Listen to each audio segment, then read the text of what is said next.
우리들이 인생을 살아가다 보면 누구나 피할 수 없는 순간을 마주하게 됩니다. 사랑하는 사람들과의 이별, 건강을 잃는 아픔, 예고 없는 사고나 실패 등이 우리들을 찾아올 때가 있습니다. 그런 순간 앞에서 우리는 각자 다른 방식으로 반응하고는 합니다. 그런 순간을 맞이할 때 어떤 사람은 아무 말도 할 수 없어서 그저 멍하니 시간의 흐름에 몸을 맡긴 채 살아가고는 합니다. 또 어떤 사람은 아픔을 외면하려고 다른 일에 더 깊이 몰두하며 자신의 마음을 달래보려고 합니다. 또 어떤 날은 하루하루를 버티는 것조차도 너무나도 힘들고 지쳐서 그 짐이 너무나도 무거워서 더 이상 삶을 이어갈 힘이 없다는 절망 속에 빠지기도 합니다. 며칠 전, 정확하게는 이틀 전에 굉장히 안타까운 뉴스를 제가 보게 되었습니다. OECD 국가 중에서 우리나라가 자살률 1위라는 것은 잘 알고 있었는데 작년 한 해 동안 얼마나 많은 이들이 자살을 했는지 여러분들은 아시나요? 무려 14,800명이 자살을 했다고 합니다.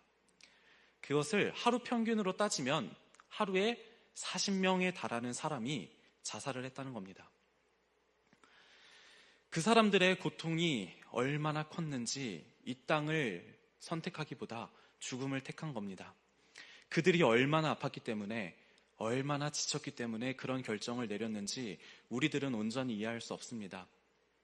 분명한 것은 오늘 하루를 살아내는 것보다, 내일을 견뎌내는 것보다 모든 것을 다 끊어버리는 것이 더 나은 길이라 판단했을 만큼 고통이 너무나도 깊었다는 겁니다.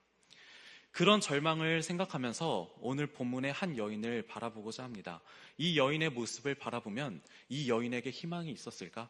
만약 이 여인이 예수님을 만나지 않았다면 극단적인 선택을 하지 않았을까? 이러한 질문들이 떠오르게 됩니다.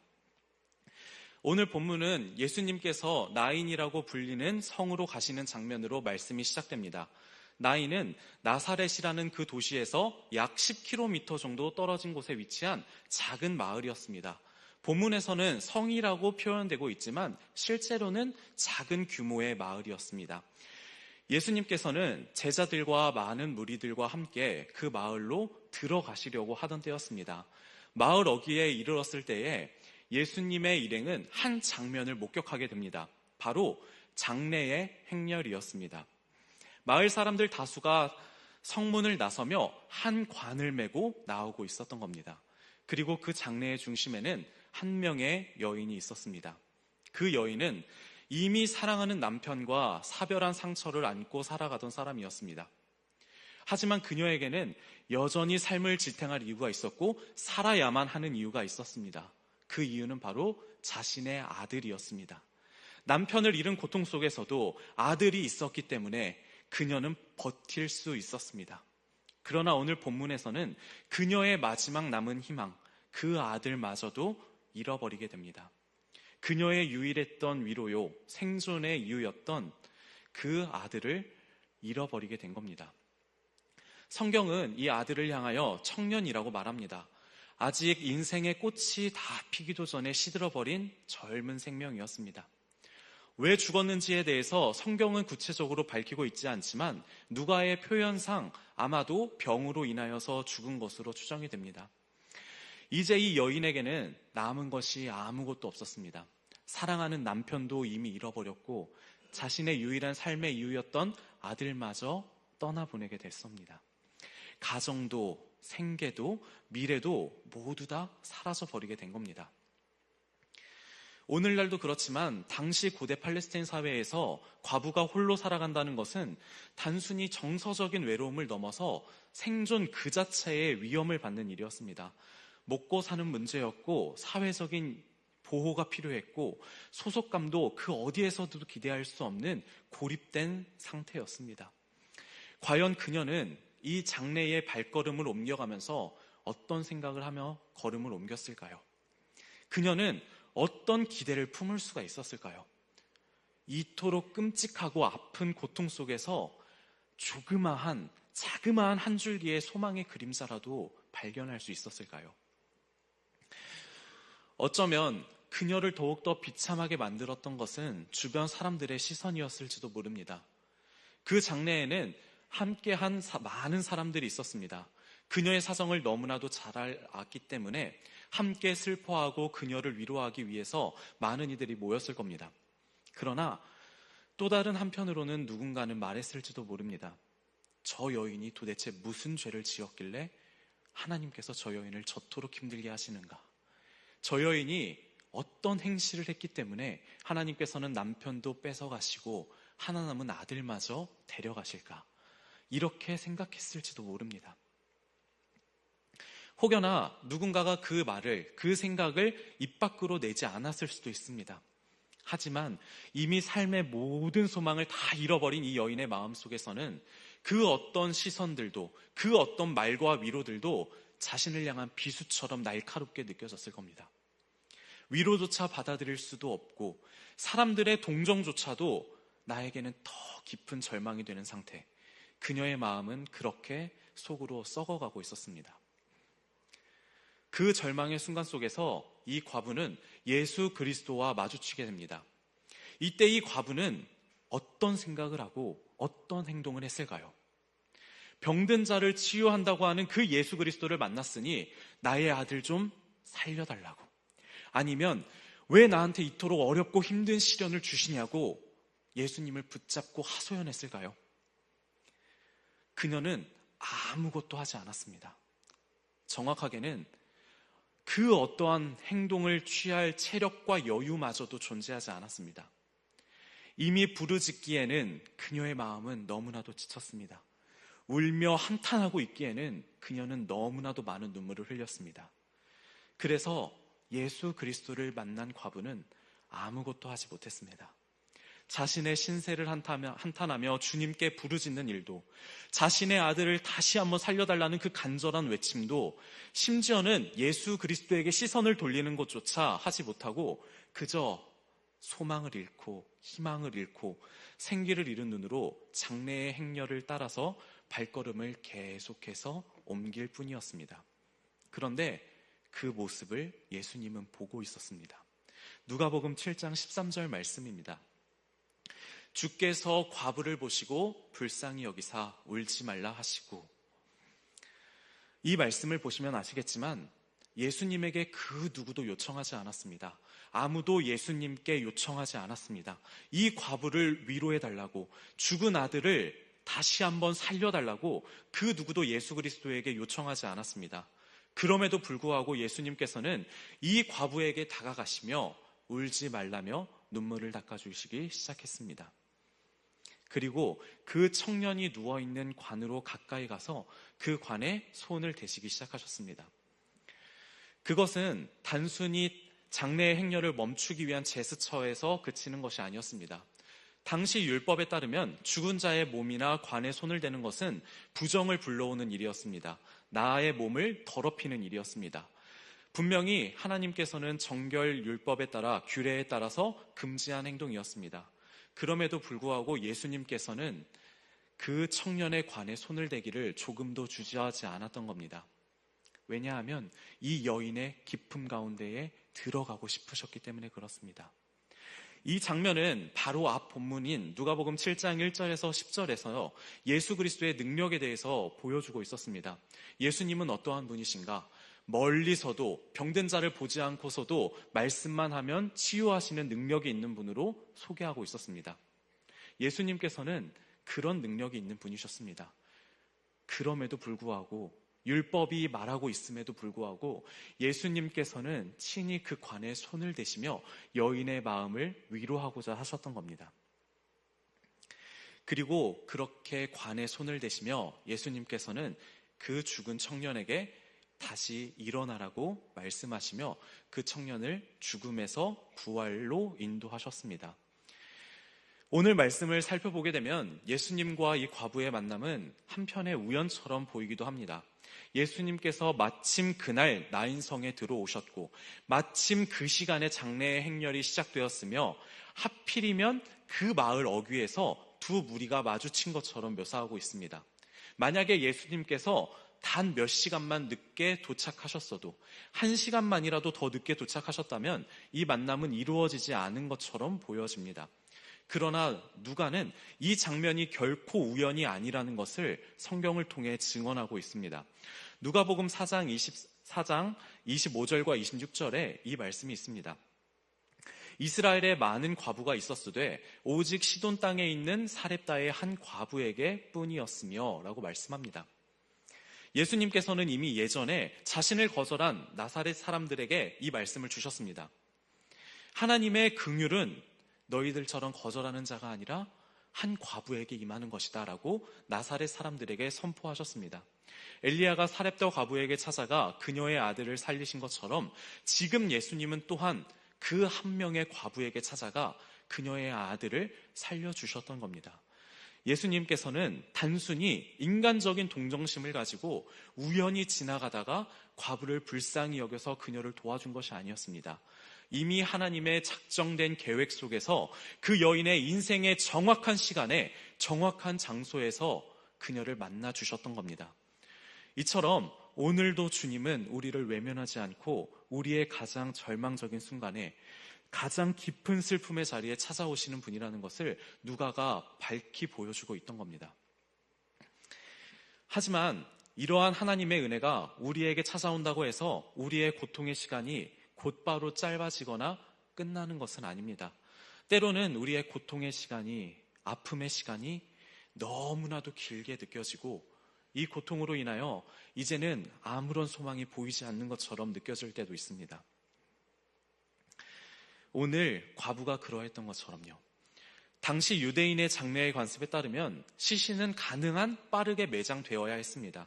이스라엘 백성들은 앞서 말씀드렸던 것처럼 죽은 자나 시체와 접촉하는 것을 부정한 일로 간주했기 때문에 시체가 발생하게 된다면, 죽은 사람이 발생하게 된다면 즉시 성 밖으로 보내려고 했습니다. 또한 팔레스타인 기후 특성상 시신이 빠르게 부패하기 시작했습니다.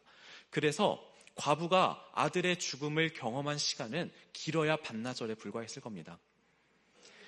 우리의 인생을 살펴본다면 반나절이라는 시간은 극히 짧은 시간처럼 느껴질 수 있습니다. 하지만 과부에게 이 짧은 시간은 아마 영원처럼 너무나도 길게 느껴졌을 겁니다. 더욱이나 그녀에게 이제 더 이상 일말의 희망도 보이지 않았기 때문에 그렇습니다. 이제는 더 이상 살아갈 자신도 없고 희망도 조금도 보이지 않았습니다. 갑작스러운 아들과의 이별 앞에서 그녀의 시간은 흐름조차 인식할 수 없을 만큼 깊고 깊은 절망 가운데 빠져 있었을 겁니다. 우리들도 인생을 살아가면서 간혹 이와 같은 시간들을 경험할 때가 있습니다. 끝이 보이지 않는 고통, 빠져나올 수 없는 것처럼 보이는 어둠을 경험합니다. 우리들은 그때마다 분명히 머리로는 알고 있습니다. 이 고통의 시간도 언젠가는 지나갈 거다. 이 고통의 시간도 언젠가는 끝나게 될 거다. 그러나 실제로 우리가 그 어려움 앞에서, 고통의 순간 앞에서 그 시간이 영원히 끝나지 않을 것처럼 느껴집니다. 너무나도 길고 너무나도 아프기 때문에 도저히는 끝나지 않을 것처럼 느껴질 때가 있습니다. 그리고 또 이 순간이 끝난다 할지라도 때로는 이 상처가 여전히 우리의 발목을 붙잡고 늘어집니다. 지나간 우리의 과거의 잔재들이, 과거에 입었던 대인관계에서 왔던 그 모든 상처들이 여전히 우리를 괴롭힐 때도 너무나도 많습니다. 어쩌면 본문 속 과부처럼 더 좋은 것을 도저히 기대하지 못하는 좌절과 비참한 가운데에 놓여 있을 때도 있습니다. 바로 그런 자리에서 오늘 본문은 말씀하고 있는 겁니다. 너희가 눈물 짓고 있는 그 자리에, 너희가 신음하고 있는 그 자리에 내가 반드시 찾아가서 나의 계획 속에서 너희의 눈물을 닦아주겠노라. 하나님께서는 그렇게 우리들에게 말씀하고 약속하고 있습니다. 오늘도 믿음으로 살아가는 우리들에게 이 약속이 소망이 되고 희망이 되기를 간절히 원합니다. 과부는 이 하나님의 음성을 듣지 못했기 때문에 끝없이 좌절했습니다. 어떠한 소망도 발견하지 못했으니까요. 그러나 오늘 우리들은 아닙니다. 오늘 우리들은 과부와 같은 입장이 절대 아닙니다. 과부는 그 어떠한 약속도 희망도 발견하지 못했지만 우리에게는 이 하나님의 약속이 주어져 있습니다. 이 상황은 과부와 비슷하지 않고 어쩌면 아브라함과 굉장히 유사한 상황이라고 생각합니다. 어느 날 하나님의 음성이 아브라함에게 전해지게 됩니다. 너가 그토록 사랑하는 너의 아들 이삭을 번제물로 나에게 바치라는 음성이었습니다. 그 음성을 들었던 아브라함에게는 분명 고통스럽고 괴로웠을 겁니다. 하지만 한편으로는 그에게 분명한 믿음의 확신이 있었습니다. 그 믿음은 히브리서 11장 19절에 기록합니다. 그가 하나님이 능히 이삭을 죽은 자 가운데서 다시 살리실 줄로 생각한지라 비유컨대 그를 죽은 자 가운데에서 도로 받은 것이니라 라고 기록합니다. 아브라함은 믿었습니다. 내가 이삭을 번제물로 바친다 할지라도 하나님께서는 그 이삭을 다시 나에게 주실 것이다. 내가 이삭을 죽인다 할지라도 하나님께서는 부활하여서 나에게 선물로 주실 것이다. 그 믿음의 확신이 분명히 있었습니다. 그러나 그 믿음이 있었다 할지라도, 그 확신이 있었다 할지라도 발걸음을 옮기는 것은 여전히 너무나도 무거웠을 겁니다. 그 결단은 결코 쉬운 일이 아니었을 겁니다. 우리의 삶도 그렇습니다. 하나님께서 나와 동행하시는 것 믿습니다. 우리가 기도하면 하나님께서 응답하시는 것 분명히 믿습니다. 그런데 때로는 이 응답이 조금 더뎌지는 것 같기 때문에 우리가 아무리 기도해도 상황이 변하지 않는 것 같고 믿음으로 나아간다고 고백하고 다짐하지만 고난은 여전히 우리의 곁을 맴돌고 있습니다. 때로는 육신의 질병으로 인하여서 너무나도 고통스러워서 너무나도 아프고 아파서 하나님께 간절히 부르짖으며 기도했는데 질병이 회복되어질 낌새가 보이지 않습니다. 나의 상황을 놓고 아무리 주께 간절히 부르짖어도 나를 둘러싸고 있는 상황은 나아지는 것처럼 느껴지지 않을 때가 있습니다. 너무 아픈데, 너무 힘든데, 너무 변하지 않아 답답한 것처럼 느껴질 때가 있습니다. 그렇게 우리의 믿음이 점차 조금씩 흔들리기 시작합니다. 기도가 막히기 시작하고 하나님의 침묵이 너무나도 답답하게만 느껴집니다. 그래서 우리는 계속 되뇌일 수밖에 없습니다. 하나님, 저 너무 고통스러운데 어디 계십니까? 제가 이렇게 신음하고 있는데 주님은 도대체 어디에 계십니까? 이런 고백과 생각이 흘러나올 수밖에 없습니다. 그러나 여전히 우리들에게 하나님은 말씀하고 있습니다. 너의 상황은 과부와 다르다는 것을요. 너는 아무런 소망도 보지 못하는 상태가 아니라, 아무런 희망도 느끼지 못하는 상태가 아니라 언젠가는 내가 반드시 너와 만날 것이며 너를 고난에서 건져낼 것이다. 하나님께서는 약속해 주고 있습니다. 과부는 너무나도 비참했습니다. 하나님께서 회복시켜 주시라는 그 약속도, 죽은 자도 살리시는 하나님의 권세도 알지 못한 채 그저 낙심으로 그의 인생이 가득 차 있었을 뿐입니다. 오늘 우리들은 다릅니다. 오늘 우리는 하나님의 약속을 분명히 받은 자들입니다. 하나님께서 아브라함에게 약속하셨던 것이 무엇입니까? 내가 너의 자손을 하늘의 별과 같이 바닷가의 모래와 같이 많게 하리라. 그리고 그 약속을 너의 아들 이삭을 통해 이루겠노라 약속해 주셨습니다. 오늘도 하나님은 동일하게 우리에게 말씀하십니다. 내가 너와 영원히 함께하겠다. 내가 너를 결단코 버리지 않으리라. 내가 너를 고난 중에서 구원해내리라. 그 약속을 우리들에게 허락해 주고 있습니다. 우리는 그 약속을 받은 자들입니다.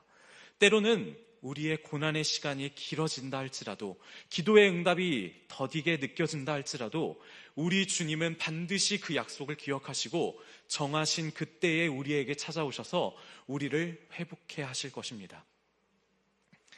오늘 우리들은 본문의 과부와 같이 희망 없고 소망 없는 자들이 아닙니다. 도리어 아브라함과 같이 약속을 붙잡고 살아가는 인생들입니다.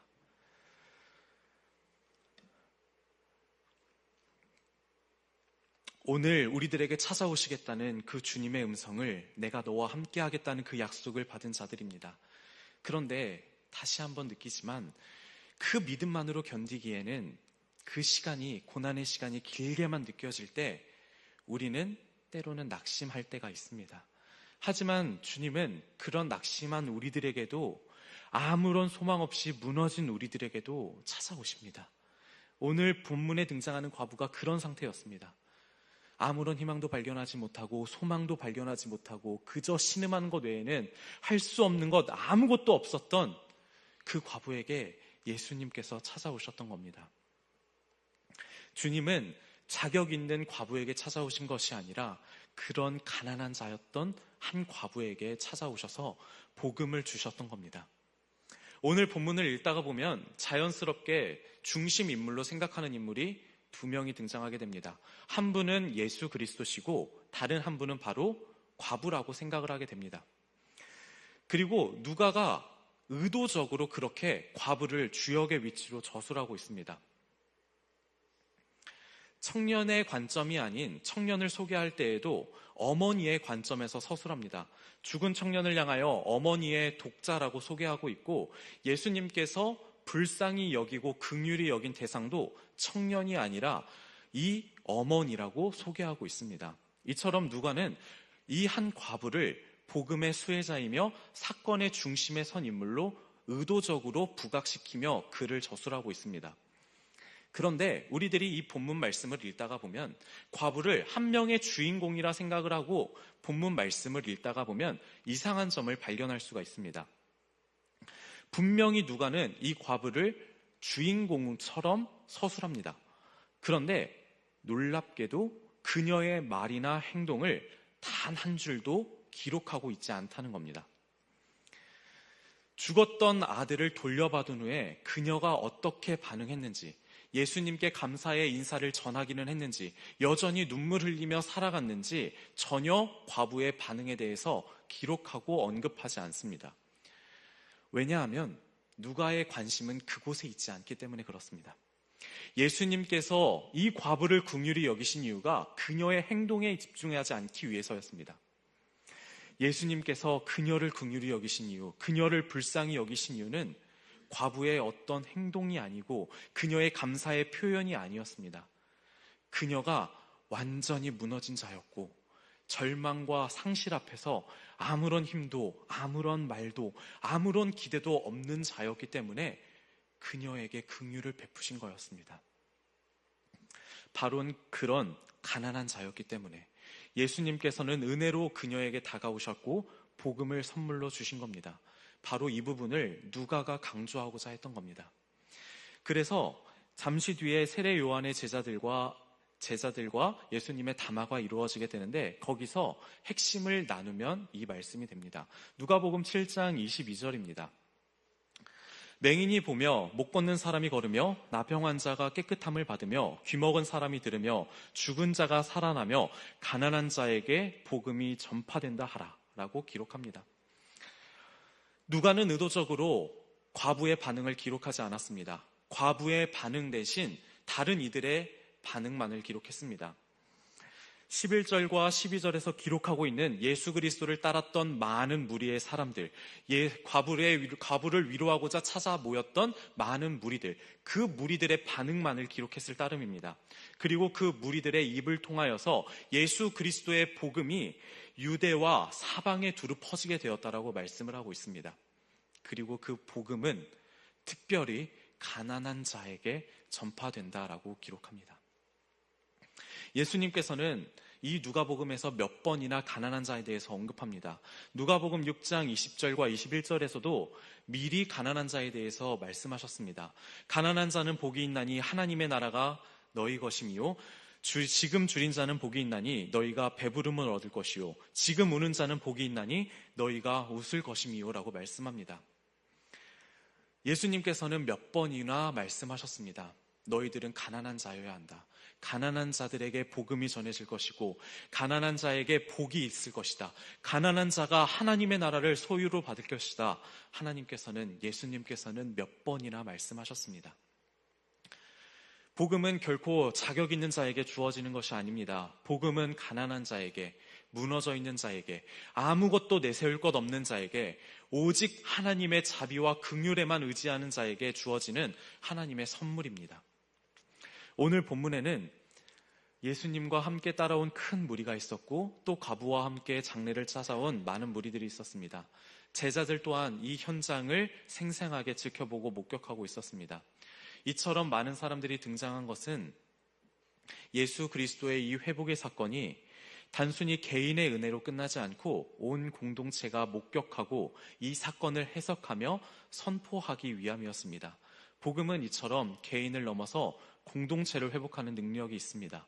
주님의 은혜는 눈물 짓는 자의 울음만을 멈추게 하는 것이 아니라 그 소식을 듣는 이들, 목격한 이들에게도 하나님의 나라가 있음을 보여주는 놀라운 표적이 됩니다. 그렇다면 질문해야 합니다. 오늘 우리들은 어떠한 모습입니까? 예수님은 가난한 자가 천국을 받을 것이고 가난한 자가 복이 있을 것이라고 말씀합니다. 그렇다면 오늘 우리들은 가난한 자처럼 가난한 자의 모습으로 이 자리 가운데 나오셨습니까? 오늘 이 예배의 자리로 나오시며 가난한 자의 모습과 마음으로 나오셨습니까? 세상의 모든 소망을 잃어버리고 오직 예수에게서만 소망을 발견하고자 하십니까? 나는 오늘 오직 예수로 인하여 소망을 얻고 오직 예수로 인하여 기쁨을 얻는다고 고백하시며 이 예배의 자리로 나오셨습니까? 주님께서 찾으시는 자는 그 가난한 마음을 가진 자입니다. 하나님 없이는 살아갈 수가 없다고 고백하는 자, 예수님의 긍휼이 없이는 내일을 살아갈 수 없다고 고백하는 자에게 복음이 주어지는 겁니다. 복음은 지금도 여전히 그런 자들에게 임하고 있습니다. 누가복음 7장 15절에서 이런 말씀이 있습니다.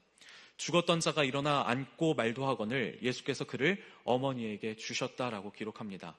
본문은 예수님께서 그 아들을 살리시며 어머니에게 주셨다라고 말씀하고 있습니다. 예수님이 이 과부에게 아들이라는 자신의 생명과 희망을 주었듯이 오늘 우리들에게도 주는 것이 있습니다. 바로 예수 그리스도라는 이름이며 그 이름의 생명과 희망이라는 것입니다. 다시 한번 여러분들에게 묻겠습니다. 여러분들은 오늘 이 자리에 어떤 마음을 품고 나오셨습니까? 혹시 좌절과 슬픔입니까? 아픔이었고 고통이었습니까? 주님은 그런 마음을 품고 나온 우리들에게 말씀하십니다. 내가 너의 그 모든 고통을 알고 있다. 내가 너의 그 모든 아픔을 알고 있다. 내가 너와 영원히 함께하며 너의 그 모든 아픔을 싸매어 주겠노라. 예수님께서는 지금도 우리에게 그렇게 말씀하고 있습니다. 과부는 아들을 다시 품에 안았습니다. 주님께서는 그 죽은 자를 일으켜 생명으로 돌려주셨습니다. 오늘 우리들에게도 예수님이라는 영원한 생명, 영원히 목마르지 않는 생수를 선물로 끊임없이 주고 있습니다. 혹시 오늘 우리의 삶이 너무나도 고되어서 도저히 풀리지 않는 것 같아서, 기도해도 해결되지 않는 것 같아서, 아무리 애써도 나의 능력으로는 풀리지 않는 문제들로 가득 차 있으십니까? 그렇다면 주님 앞에서 고백하시기 바랍니다. 하나님, 지금 이 문제들이 도저히 제 힘으로는 감당이 되지 않습니다. 이 무게를 저 혼자 짊어질 수가 없습니다. 주님께서 풀어주시고 주님께서 해결하여 주시옵소서. 주님께서 나의 아픔을 싸매어 주시옵소서. 오늘 우리는 어쩌면 이삭을 데리고 올라가던 아브라함의 심정으로 살아가고 있을지도 모릅니다. 그 시기를 보내고 있을지도 모릅니다. 분명히 확신은 있지만, 믿음은 있지만 그 길이 너무나도 멀고 험해서 하나님을 분명히 신뢰하고 있지만 현실의 아픔이 너무나도 커서 그 약속의 확실성이 희미해질지도 모르겠습니다. 그러나 우리들이 다시 한번 생각했으면 좋겠습니다. 과연 이 살아난 청년이 이후로도 평생을 아무런 고통 없이 건강하게 지냈을까요? 예수 그리스도께서 살려주셨으니, 능력이 그 안에 있으니 영원토록 작은 감기조차 들지 않고 일평생 건강하게 살았을까요? 그렇지 않다는 것을 우리들은 알고 있습니다.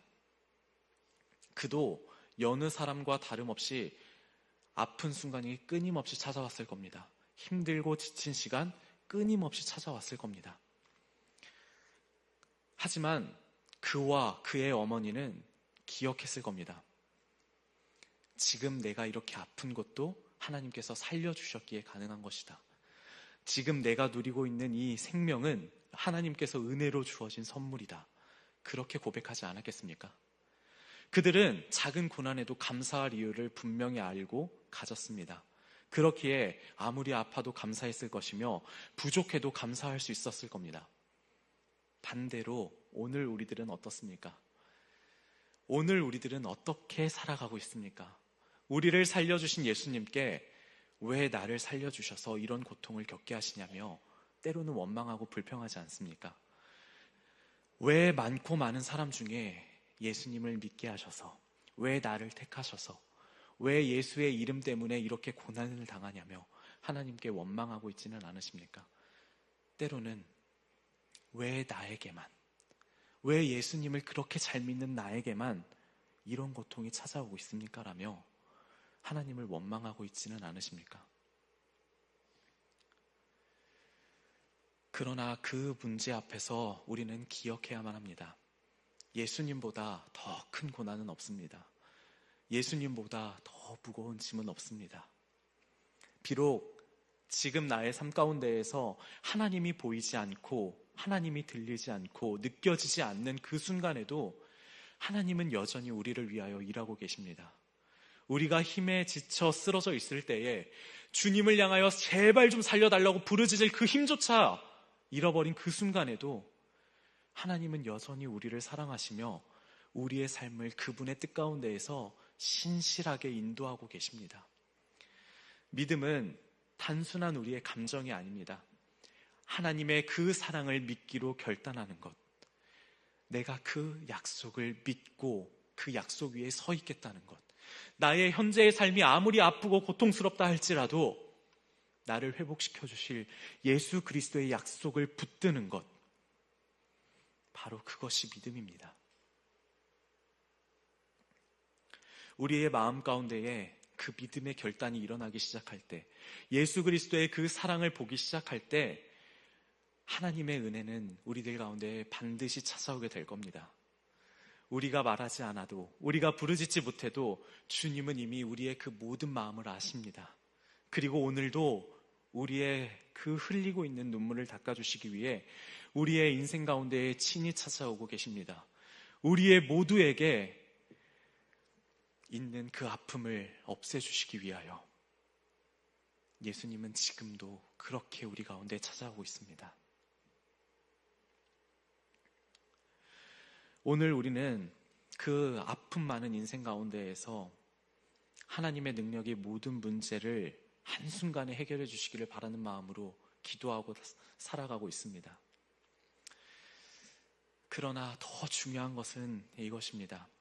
예수 그리스도의 복음이 나의 안에 있는 것, 예수 그리스도의 이름이 나의 능력이 되고 나의 힘이 되는 것, 예수 그리스도의 이름이 오늘 하루 내가 살아가는 힘과 능력과 이유가 되는 것, 그 은혜가 오늘 우리의 삶 가운데에서 충만하게 넘쳐나기를 간절히 축복합니다.